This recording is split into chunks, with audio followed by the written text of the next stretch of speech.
La intervención norteamericana fue un conflicto bélico que enfrentó a Estados Unidos y México desde 1846 hasta 1848, cuyo desenlace final admitió la pérdida de una inmensa cantidad de territorios de este último en beneficio de Estados Unidos.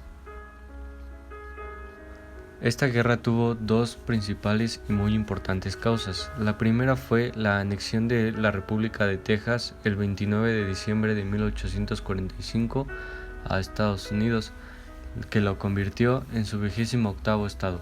Las reclamaciones de aquellos ciudadanos contra el gobierno mexicano fueron que habían sido heridos y sus propiedades arrasadas durante los frecuentes enfrentamientos civiles entre liberales y conservadores mexicanos en esta época. Y la segunda, pero no menos importante, el deseo de Estados Unidos de adquirir California y Nuevo México, entonces provincias mexicanas, donde se había creado un grupo autonomista que se oponía a la centralización impuesta por los conservadores mexicanos a través de las denominadas Siete Leyes de 1836 y de la consiguiente instauración de la República de carácter centralista en México. Dado que, al contrario que en Texas no eran muchos los colonos estadounidenses que habitaban esos territorios, existía el temor en Estados Unidos a que cayeran bajo el control británico o francés. El plan de la campaña militar estadounidense constó de tres objetivos: la invasión del norte de México llevada a cabo por Zachary Taylor, la ocupación de Nuevo México en agosto de 1846 y de California en julio de 1846, y por último el bloqueo de las costas mexicanas. Incluso antes de que se declarara oficialmente la guerra, Taylor ya había derrotado a los mexicanos en las batallas de Palo Alto, 8 de mayo de 1846, y Resaca de Palma, el 9 de mayo. Ocupó Matamoros el 18 de mayo y conquistó Monterrey el 24 de septiembre, todo en el mismo año. Y por último, se enfrentó a las fuerzas mexicanas al mando general y presidente Antonio López de Santa Anna en la tenazmente disputada batalla de Buenavista, 22 y 23 de febrero de 1847. Esta intervención trajo con sí tres importantes consecuencias.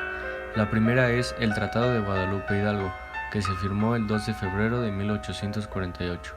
Este restableció la paz, que supuso para México la pérdida de más de la mitad de su territorio original. El Río Grande del Norte se convirtió en la frontera meridional de Texas, mientras que California y Nuevo México fueron cedidos a Estados Unidos. En contrapartida, Estados Unidos desembolsó a México la suma de $15 millones, pagaderos en 5 plazos mensuales, y se comprometió a solucionar todas las reclamaciones de sus ciudadanos contra México, que superaban los $3,5 millones. Otra consecuencia fue que la guerra con Estados Unidos supuso para México la pérdida del más del 55% de su territorio, en tanto que Estados Unidos, cumpliendo con la doctrina del destino manifiesto proclamada por John L. Sullivan en 1845, se anexionó tierras de enormes riquezas agrícolas, mineras y petroleras, puertos excelentes, y logró una dominante situación estratégica y geopolítica mundial. Y por último, en una época de graves convulsiones internas, de predominio conservador, sacerdotal y centralista, la invasión estadounidense y centrada en la capital un 14 de septiembre marcó el punto más bajo en la moral nacional mexicana. México celebra todos los años un homenaje a los niños héroes en recuerdo de los cadetes que entregaron su vida en el castillo de Chapultepec.